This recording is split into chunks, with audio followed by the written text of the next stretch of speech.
So ayun nga mga boss, may laro ang ating isang tropa na si Justin kaya kailangan nating suportahan to.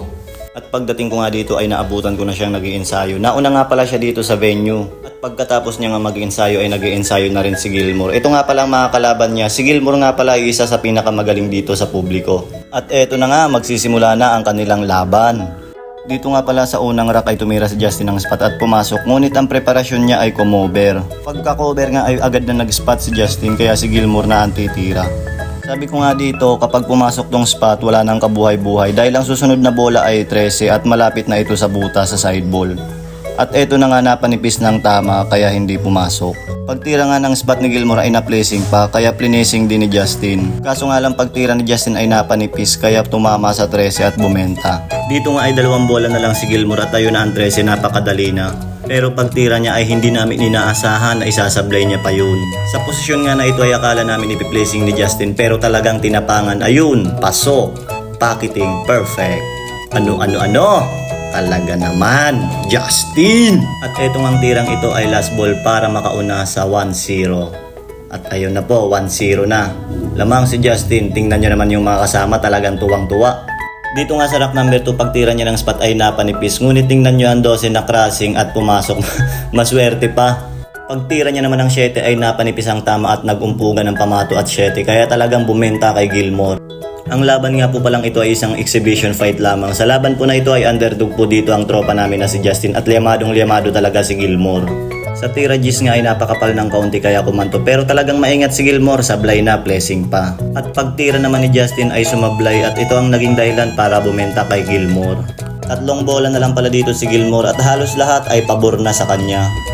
Dito din ako bilib sa kanya dahil talagang napakalakas ng pocketing, talagang nasa galpak ang butas. Dalawang bola na lang siya dito at medyo mahirap pa din dahil hindi mo makita ang patama sapagkat magkalapit ang dalawang bola. At ayun na nga, napanipis, naiwan kay Justin ang nakaplanto. Si Justin dito ay titira ng isang bola, bali 3 bola pa siya. At eto na nga, pabor na. Ayun na po, 2 bola na lang. At wala nang kahirap-hirap, bentang-benta. Napakaganda ng laban ng dalawa dahil sobrang balikat. Kung sino ang paboran ng bola at swertihin ay siyang mamamayagpag sa laban. At eto na nga, pumasok na ang 14. Ayun ang score, 2-0. Palakpakan na naman yung mga kasama. Rack number 3 naman ay sumablay si Justin at agad na bumenta kay Gilmore. Sabi nga namin dito ay wala nang buhay dahil wala nang mahirap. Sabi ko nga din dito ay himala na lang ang makapagliligtas sa amin mula sa paparating na pagkatalo sa rack na ito. Dahil kitang-kita sa mukha ni Gilmore ang determinasyon at kagustuhang manalo nito sa laban. 3 bola na lang siya at pagtira niya sa 12 ay sumapatos pa. Talagang minamalas lang si Gilmore sa laban na ito at hindi sa kanya pumapabor yung bola.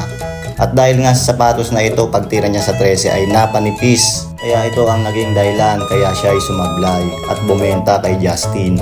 Katulad nga ng sinabi ko, ang laban na ito ay balikat. Kung sino ang paboran ng bola at swertihin ay siyang tatanghaling panalo sa laban na ito. Eto na nga, last ball na si Justin, natira na sa panalo. At eto na nga, 3-0 na ang score.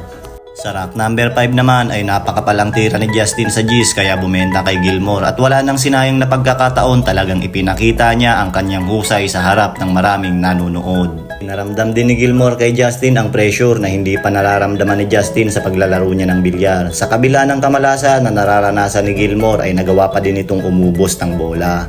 Kahit kami ng iba kong mga kasama ay kinakabahan pa din dahil nga sa hindi basta-basta bumibitaw sa laban si Gilmore. Kahit nalalamangan na ng ilang score sa laban, talagang ipinapakita niya pa rin kung sino ang binabangga ni Justin. At eto na nga, last ball na. Pang 4-1 po ito. Talagang bakal na bakal ang dibdib. At eto na nga, sumagot na din si Gilmore. Ang score, 4-1. Dito nga po pala ay puro na si Justin sa score na 6-2. Pero si Gilmore ang tumitira sa panalo. At pagtira nga ni Gilmore sa 8 ay kumover, talagang minamalas-malas lang siya. Wala ka talagang magagawa kapag kinastigo ka ng kamalasan. Kahit bola, kalaban mo na. At dito nga pagbanda ni Gilmore ay bumenta. Good shot nga pero bumenta. Pagtira nga ni Justin ay pumasok yung 11 kaya 3 bola na lang para maipanalo ang buong set. Sa tira 12 nga ay akala ko aalugpat may iwan sa butas pero buti na lang at hindi. Eto, itutulak na lang at saktong-sakto na sa susunod na 14 kaso napanipis pero mabuti na lang at placing. At nung si Gilmore na nga ang titira ay medyo napakapal yung tama kaya hindi pumasok kaya medyo mahirap pa. Ito nga ang tira ni Justin ay nalaylay at nawala yung diin dahil dapat ko cover yung pamato sa 15 ngunit ito'y bumenta. Sa pagkakataon ngang ito ay wala na talagang pag-asa pero makapal yung tinama sa 13 at naging dahilan pa para bumalik si Justin sa mesa. Balik nga ni Justin sa mesa ay tirang 13 at medyo napanipis na naman. At sa pagkakataong ito ay ipinamalas na naman ni Gilmore ang kanyang solidong pocketing. Dito nga ay last ball na si Gilmore ngunit hindi namin inaasahan na susunod pa yung pamato. Tingnan nyo naman yung mga kasama ko talagang nagtatalunan sa tuwa.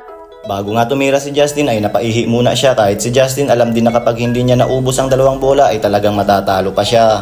Dito nga ay kapit kamay ang buong tropa sa tirang ito at eto na nga pumasok talagang saktong-sakto sa galpak din sa butas. Nung makita ko na ganito na ang pagkakabenta sabi ko ang sablay na lang yan kapag sinabayan pa ng brown out. Talagang siniguro na rin ni Justin at hindi na pinakawalan ang pagkakataon para manalo. At eto na nga nahulog na. Panalo na si Justin sa score na 7-2. Siyempre, congrats din kay Gilmore. Sana ay mag-rematch pa kayo para makapanood kami ng magandang laban. Hanggang sa muli mga boss.